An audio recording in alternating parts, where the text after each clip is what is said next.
Hello friends, today's story is called Felipa and the Day of the Dead.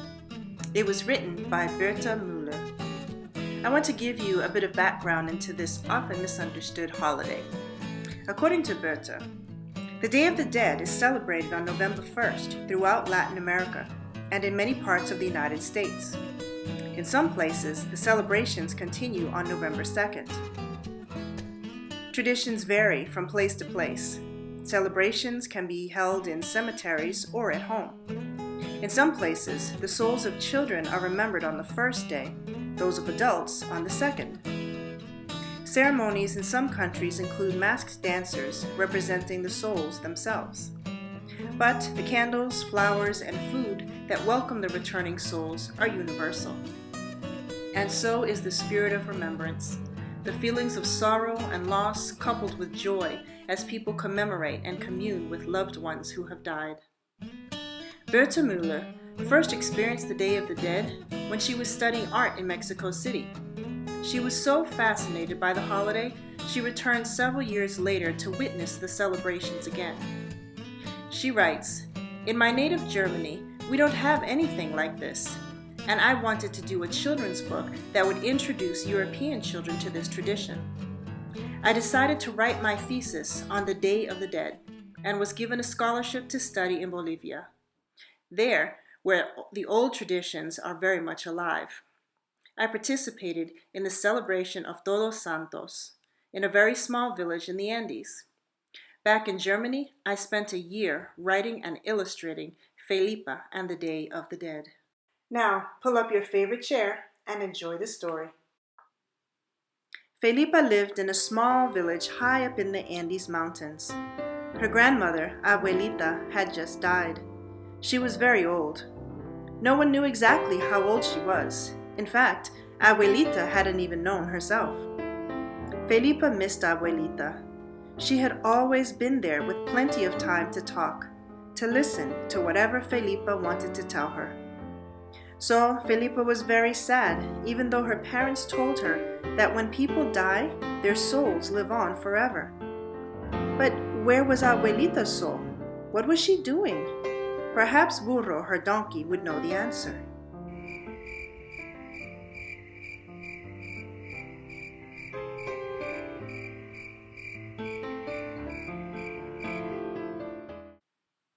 Burro just looked at her and didn't say a thing. Abuelita's soul had to be somewhere. "Come on, let's have a look for her," Felipa said to Chanco the pig. Pigs have very good noses. Together, they searched everywhere, in the village, in the fields, and even in the cemetery. They didn't find anything. Then, Felipa had another idea. Maybe Abuelita's llamas would know where her soul is, she thought.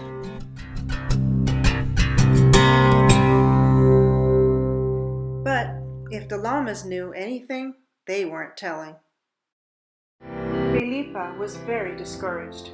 At bedtime, she asked her mother, "Where is Abuelita's soul now? I've looked for it everywhere, but I can't find it." "She is with the spirits, high up in the snow-covered mountains. Look how beautiful it is up there," her mother answered. Felipa decided to go there the very next day. Early the next morning, Felipa headed off toward the highest mountain.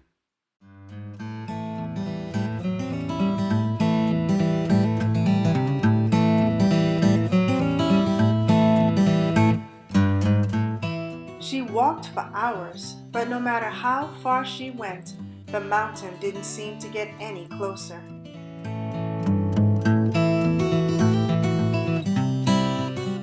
Felipa was hungry, and when it began to get dark, she felt a little scared. Then she heard a voice calling, "Felipa! Felipa!" It was her father coming to find her. "I'm afraid you can't just go and visit souls," her father told her the next day. "They live on their own in the world. Souls live in the mountains, and in the ground, and in everything that grows. But every year in November, they come to visit us, and we have a big celebration for them. Felipa waited and waited. Finally, it was November.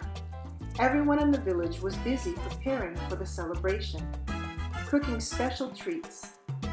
Felipa especially liked making little people out of sweet dough. Everything was set out on a big table and decorated with flowers and candles.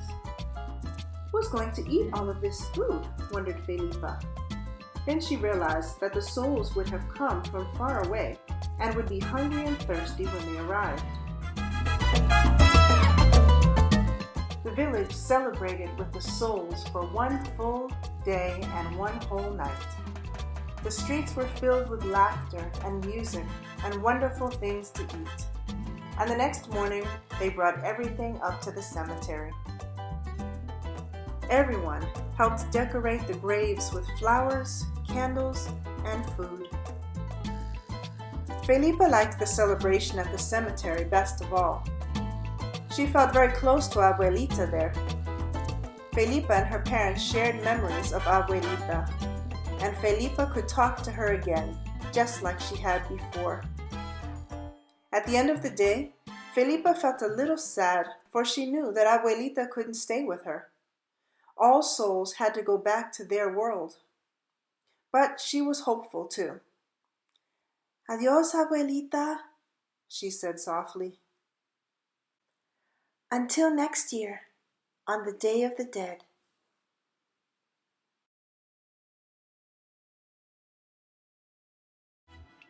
Well, friends, thank you so much for watching. I hope you enjoyed that story. Please make sure you like and subscribe so you'll know when my next story comes out. Feel free to share it with a friend.